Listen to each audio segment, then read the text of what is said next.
On va donc enchaîner avec ce dernier panel de la journée et comme je vous l'ai dit, on va parler d'innovation, de formation et de design au service de cette souveraineté industrielle. Je vais vous demander d'accueillir Sifou El Zaidi, directeur général de Belid Media, à me rejoindre sur scène pour ce panel. Est-ce qu'il est là?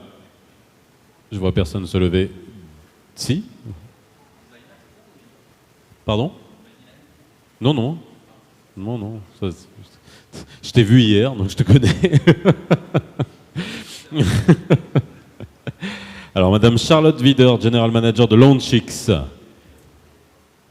Oui. Elle arrive. C'est Hichem Fneri, vice-président et directeur scientifique de Massir, qui est la fondation pour l'innovation et la recherche et la science avancée. Bonjour. Oui, oui, venez, je vous en prie. Bon, j'en ai... Ah, il arrive. Voilà, merci. Venez, installez-vous, je vous en prie. Bon, ça va? Tout va bien? Très bien. Vous avez bien déjeuné? Oui, c'est bon. Ah, c'est bon, bah, je vous ai tous alors, c'est cool, merci.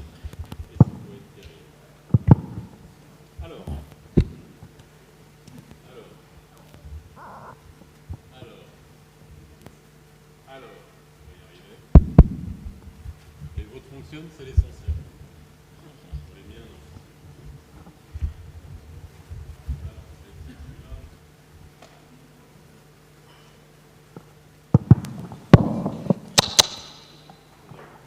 je vais prendre le vôtre. Ça ira plus vite. Alors, bien, je pense qu'on arrive après tout ce qui a été dit ce matin, l'idée c'est de vous faire réagir, mais surtout à vos différents niveaux. Que ça soit au niveau de Belid Media, que ça soit au niveau de Massir, parce que vous, l'innovation, vous connaissez bien, la recherche et le développement, vous connaissez bien, parce que c'est finalement votre combat de tous les jours, on en a parlé, hein, dans cette souveraineté industrielle, essayer d'avoir notre propre matière grise, notre propre recherche et développement, et quand on entend Fawzi qui nous dit, et c'est pas anodin, qu'il a enfin son brevet à l'international, parce que si on fait tout ce cheminement, c'est pour arriver à des brevets qui soient exploitables par la suite et que les idées restent pas dans les tiroirs et qui soient appliquées sur des modèles industriels.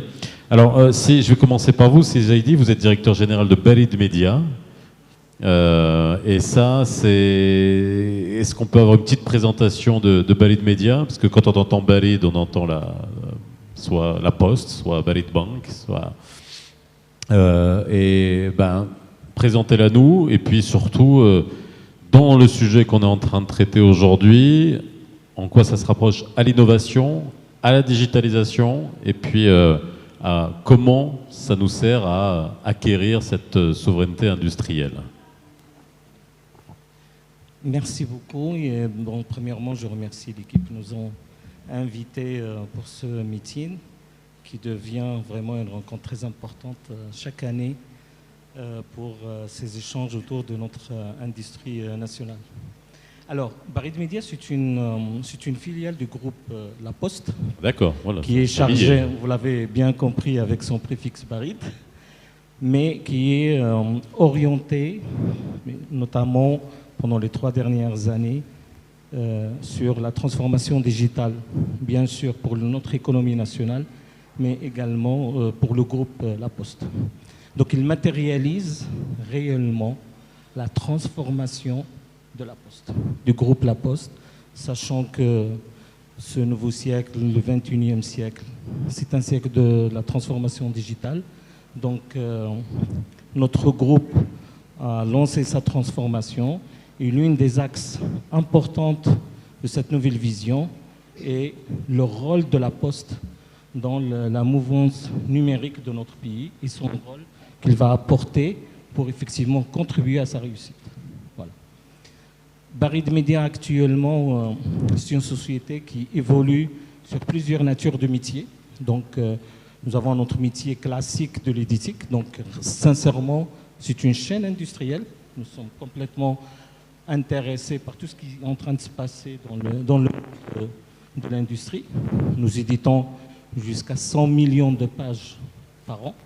Et ceci à travers, bien sûr, une chaîne complètement industrialisée sur laquelle nous essayons chaque année de la transformer, de la moderniser pour qu'il puisse apporter les services de qualité importants à l'ensemble des acteurs de notre économie.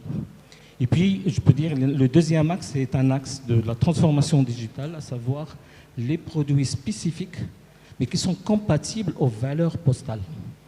Barid Media agit dans la signature électronique.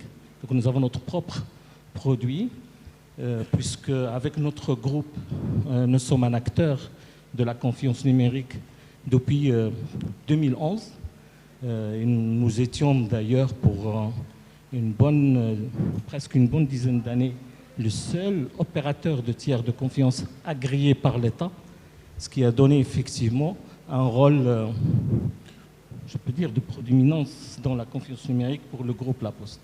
Et Barid Media, qui est son filiale, matérialise effectivement donc, cette vision à travers un ensemble de produits que nous mettons à la disposition, bien sûr, de l'État, mais également du secteur privé, dans n'importe quel écosystème, que les écosystèmes financiers, bancaires, industriels également, et puis pas mal d'autres. Voilà. Plus ou moins un petit résumé sur la partie Barid Media. Nous avons d'autres activités, mais pour l'instant, nous sommes surtout sur ces deux activités. Alors, sur la partie souveraineté, bien sûr, comme tout le monde, j'ai bien suivi le débat de ce matin. C'est sûr et certain qu'un pays ne peut pas apporter une souveraineté totale de son industrie. Le monde, c'est un monde d'échange. Mais là aussi, je reviens, aux paroles du ministre. À un certain moment, notre souveraineté industrielle, on doit acquérir un niveau de souveraineté de telle manière que l'industrie ne soit pas une contrainte pour notre souveraineté politique et notre souveraineté à l'échelle internationale. Ça veut dire quoi? Ça veut dire que dans les processus de production, on doit apporter une certaine agilité devant des grandes crises, comme on a vécu par exemple au cours de Covid. Donc notre souveraineté, c'est cette capacité de pouvoir agir rapidement à travers, donc, quand on a un besoin industriel, agir très rapidement pour pouvoir assurer la continuité du produit ou la continuité du service pour notre État. C'est mon concept de la souveraineté. Ça ne veut pas dire qu'on fait tout, mais on a cette agilité pour pouvoir répondre à nos besoins. Maintenant, effectivement, au niveau de ce qu'on est en train de vivre, la vague de la digitalisation, comme maintenant tout le monde, je pense, l'a bien compris, la digitalisation n'est pas une informatisation. C'est vraiment une refonte en profondeur de nos paradigmes de production et de gestion. Et ceci implique donc automatiquement de nouvelles visions et de nouvelles manières de produire, que ce soit au sein de la chaîne de production ou la chaîne de valeur, pour la simple raison que cette digitalisation il est en train de traiter, je peux dire, le facteur humain et le facteur machine ou le facteur qu'on appelle l'objet connecté de la même manière. Et l'intelligence artificielle qui est en train d'arriver, il est en train complètement d'incarner ce nouveau concept. Et la machine que nous connaissions, qui était en train de remplacer l'effort de travail de l'homme, son rôle est en train d'être rehaussé pour atteindre également un certain niveau d'intelligence. Et ce concept est vraiment très très important qu'on doit rapidement appréhender pour qu'on puisse vraiment embrasser cette nouvelle vague de digitalisation.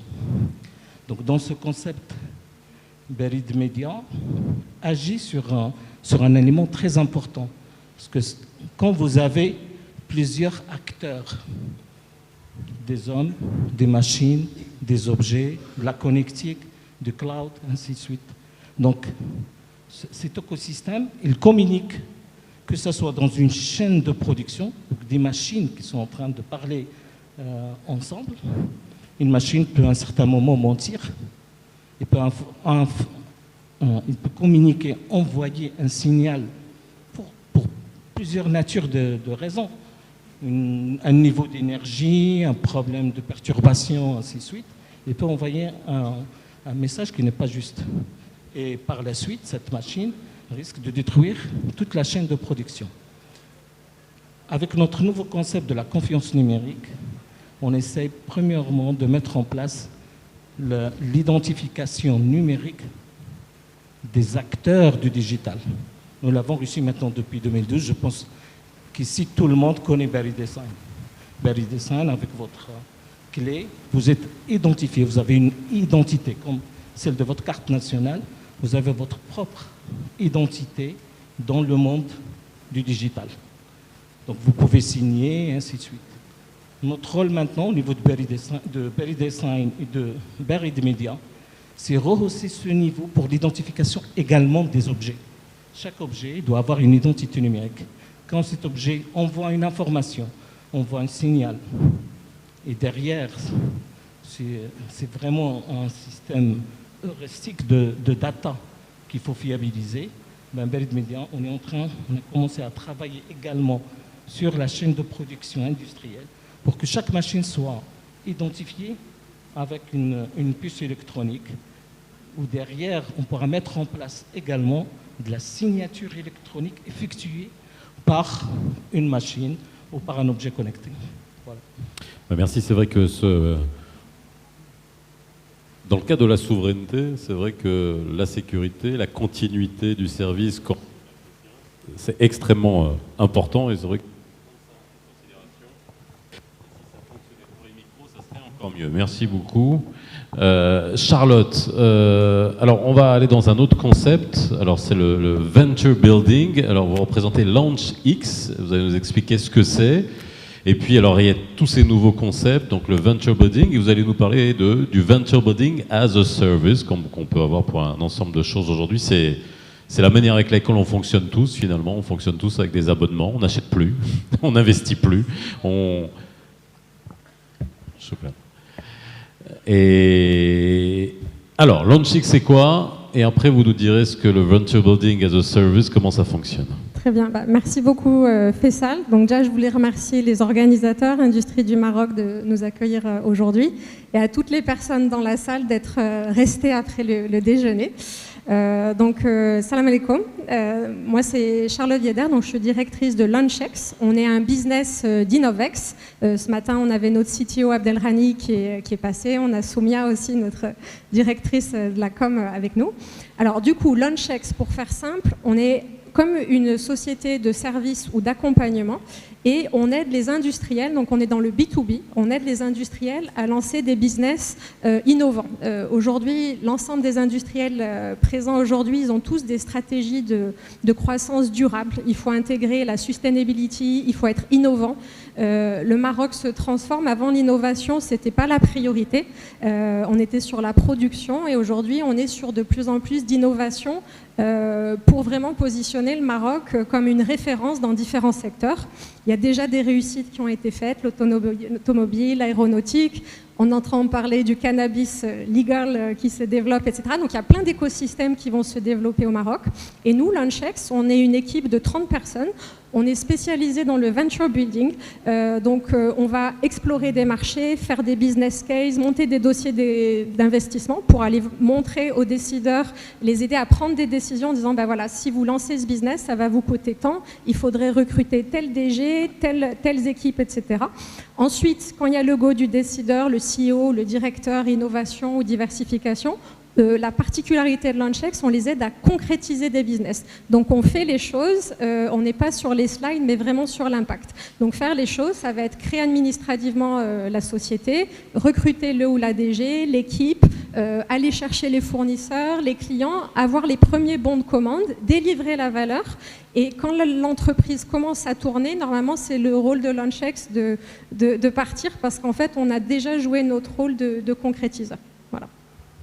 Alors justement, on parle beaucoup d'écosystème, là on parlait de continuité, on pourrait parler de résilience. Finalement, la question qu'on se pose, c'est comment on construit tous ces écosystèmes industriels qui vont grandir, qui sont là pour cet objectif, là s'étoffer, innover. Alors c'est votre rôle d'être là-dedans, parce que si je comprends bien, vous n'êtes pas seulement, on va dire, des consultants qui sont là au démarrage pour identifier des business qui sont sympas, c'est s'occuper de manière sur multicanaux et accompagner. Donc est-ce que l'innovation, ça vous parle? Est-ce que la résilience, ça vous parle? Est-ce que le pragmatisme dans le choix des business à mettre au niveau des industries? Comment ça fonctionne tout ça?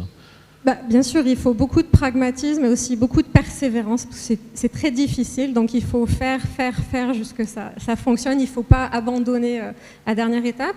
Je vais revenir sur cette notion d'écosystème. Aujourd'hui, nous, on accompagne des clients, par exemple, dans le domaine de la batterie. On ne va pas citer les projets confidentiels. Il y a tout un écosystème à générer, des fois, pour que le business puissent sortir. Et donc nous, on va les accompagner à faire un stakeholders mapping pour dire quels sont les acteurs au Maroc, est-ce qu'il y en a ou pas. S'il n'y en a pas, il va falloir les aider à se créer. Parfois, on va aider à faire de l'upskilling. Il y a des acteurs qui pourraient intervenir dans la batterie, mais ils n'ont pas encore les bonnes... ils n'ont pas encore 100% des compétences, on va les aider à se développer. Et donc, au final, nous, on est vraiment catalyseurs. On crée des ponts. Et donc, pour rappeler, Launchex, on est un business d'Innovex qui est elle-même filiale du M6P, l'Université Mohamed VI Polytechnique. Et donc, le nouveau modèle qui est en train de sortir de terre, et à mon avis qui marche, c'est le lien entre industrie, université et recherche. Parce qu'en fait, si chacun travaille en silo, ça ne fonctionne pas.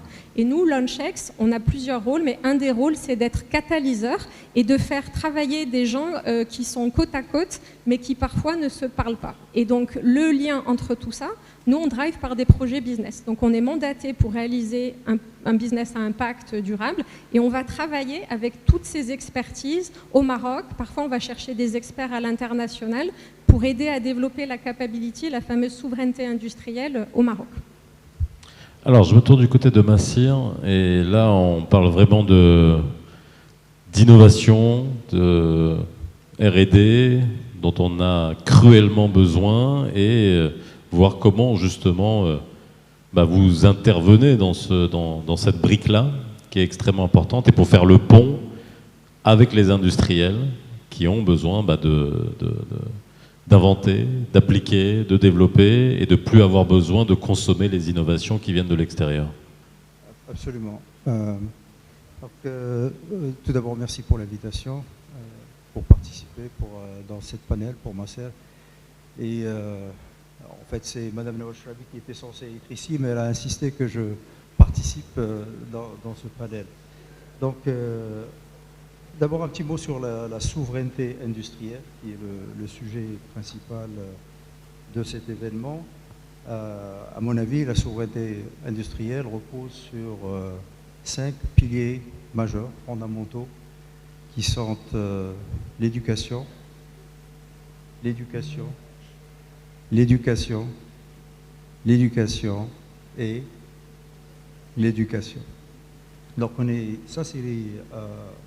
Et quand on parle d'éducation, on parle vraiment de formation primaire, secondaire, postsecondaire, professionnelle, technique, technologique, scientifique, littéraire, artistique, et j'en passe. Maintenant, si j'utilise le langage souvent prononcé lors de cet événement, la souveraineté industrielle, effectivement, se résume sur 5 piliers. Et ces 5 piliers qui ont fait l'objet de l'événement de ces 2 jours sont bien sûr les énergies, mais particulièrement les énergies renouvelables, l'eau, un pilier important de cette souveraineté, et surtout l'eau verte. Donc cette eau qu'on va récupérer peut-être des océans, la fabrication et la production locale, donc le Made in Morocco, qui a été aussi le sujet de ces 2 jours, et de là découle aussi la sécurité alimentaire. Et enfin, et pour revenir aux premiers 5 piliers, c'est le capital humain. Le capital humain qui veut dire l'éducation, et la formation. De là, naturellement, découle un nombre de conséquences importantes, notamment la stabilité et le développement social, la santé et la sécurité publique, et surtout, très important pour le monde industriel, c'est l'innovation et la créativité. Donc, je pense que j'ai couvert tous les buzzwords de ces 2 jours. Maintenant, parlons de l'innovation et de la formation et dans le contexte de Maser. La Fondation Maser a été créée en 2007 pour répondre à un besoin identifié à l'époque par quelques visionnaires qui ont réalisé l'importance de l'innovation pour le monde industriel. À l'époque, quand on parlait d'innovation auprès d'un industriel, ils ne savaient pas de quoi on parle. Okay? Et la Fondation a eu un rôle d'éducateur, donc education, encore une fois. C'est un rôle éducateur, mes collègues qui sont là, ils peuvent vous en dire plus. Ils passaient énormément de temps avec des dizaines de grandes sociétés marocaines pour essayer de les encourager à investir, à s'engager dans cette innovation. Un travail très acharné qui a pris pratiquement 80% de notre temps, mais qui nous a rapporté que 20% de notre budget. Pourtant, ça a été fait grâce particulièrement au support du ministère de l'Industrie durant les 5 premières années, de 2007 à 2012-13, et puis par la suite par le groupe OCP, et maintenant grâce à l'université Mohamed VI Polytechnique, dont nous faisons partie. Donc la Fondation Maser fait partie de l'écosystème de l'UM6P. Elle bénéficie des moyens non seulement financiers, mais aussi de l'infrastructure, de l'environnement très riche. On a Innovix, on a des représentants d'Innovix. Ma collègue Charlotte est là, de Launchex, et Yassir Lerzoui qui était là et qui a reçu un prix hier aussi, et fait partie de cet écosystème. Donc l'UM6P a vraiment créé un environnement qui permet à la Fondation d'avancer. Maintenant, comment est-ce que cette Fondation a pu évoluer durant ces années de formation, les 5 premières années et ainsi de suite? D'abord, elle a pu identifier 3 grandes thématiques importantes pour le pays, qui étaient alignées avec les intérêts globaux, si tu veux, de l'époque, et qui sont toujours d'actualité. Je nommerai par exemple la microélectronique et systèmes embarqués, et bien sûr les dispositifs intelligents. Je mentionnerai la biotech rouge, la biotech verte, et les matériaux, les nanomatériaux. Donc, tout ça, c'est des sujets qui sont d'actualité il y a 20 ans, mais ils sont encore plus d'actualité aujourd'hui. Et Maser a réussi à pousser ces disciplines, à les faire accepter par les industriels marocains. Donc on a pas mal de contrats au niveau national et international, et a été préparé pour répondre à des crises nationales, notamment la crise du Covid en 2019, 2019-2020, quand on a fait appel à Maser pour trouver une solution au problème du test, le kit pour tester le virus. Ça a été développé en 3 semaines. Et ça, c'est le résultat de plusieurs années d'expérience et de croissance et de connaissances accumulées qui ont permis à cette réalité de se produire. Donc, Maser a contribué non seulement à travers l'éducation du secteur industriel, à travers la formation de jeunes chercheurs, ingénieurs, entrepreneurs, parce que je dois ajouter que la Fondation a produit une douzaine de start-up, dans Moldiag, dans Tecalga, Inozim, et j'en passe. Donc ça, c'est des start-up qui sont réussies, à mon avis. et je pense de l'avis de pas mal de personnes qui veulent la commercialisation d'un certain nombre de produits, et ainsi de suite. Donc maintenant qu'on est dans le contexte de l'UM6P, je veux dire, le potentiel est multiplié par un facteur 10, voire plus que ça. Et donc on a la capacité maintenant de travailler avec nos collègues de Innovix pour fournir plus d'innovation, pour faire avancer cette souveraineté industrielle que nous recherchons depuis un bout de temps. Dans l'innovation, il y a toujours la question de mindset. Vous êtes bien placé pour le savoir. L'innovation dans le secteur industriel, si on reprend la révolution industrielle des pays européens, il n'y avait pas de notion de start-up à l'époque, etc. C'était des industriels qui innovaient, qui avaient des idées. Donc c'était une connaissance du tissu industriel et des besoins industriels. Alors c'est toujours la question de l'œuf ou de la poule. C'est-à-dire que dans le contexte, dans le momentum dans lequel est le Maroc, où on accélère notre industrialisation, on essaye d'avancer, comment vous arrivez justement à faire le pont entre des startups, des chercheurs qui doivent connaître les problématiques de l'industrie pour pouvoir y proposer soit des solutions, soit inventer des choses qui permettent parfois de révolutionner. Est-ce que ce mindset, il est là ou pas encore? C'est plus qu'un mindset, à mon avis. L'expression anglophone dit que necessity is the mother of innovation. Donc quand il y a une nécessité, quand il y a un besoin, une urgence, il y a un engagement du public pour répondre à ce besoin. Maintenant, quand il y a cet engagement, il faut l'encourager. Il faut faire en sorte, il faut pas perdre cette opportunité. À chaque fois que l'opportunité se présente, malheureusement, il y a peut-être 40 ans, c'était pas le cas, même il y a 20 ans, il y a eu plusieurs opportunités où la communauté scientifique, technologique marocaine ou industrielle aurait pu saisir ces opportunités d'innover. Mais l'innovation à l'échelle individuelle peut se faire, mais pour qu'elle ait un impact, il faut qu'il y ait une conscience nationale pour accompagner ce processus. Je pense qu'on est déjà là aujourd'hui. On a vu le ministre de l'Industrie hier, très accessible, une attitude très ouverte à l'égard des industries. Ce n'était pas le cas il y a 20 ans ou 30 ans. On est dans un autre monde. Et donc, ça joue énormément. Donc, moi, je pense que la communauté marocaine, scientifique et technologique, veut innover, a les capacités d'innover, toutes les capacités intellectuelles pour le faire, mais il faut aussi créer cet environnement, l'UM6P par exemple, où on peut voir toute cette richesse s'exprimer.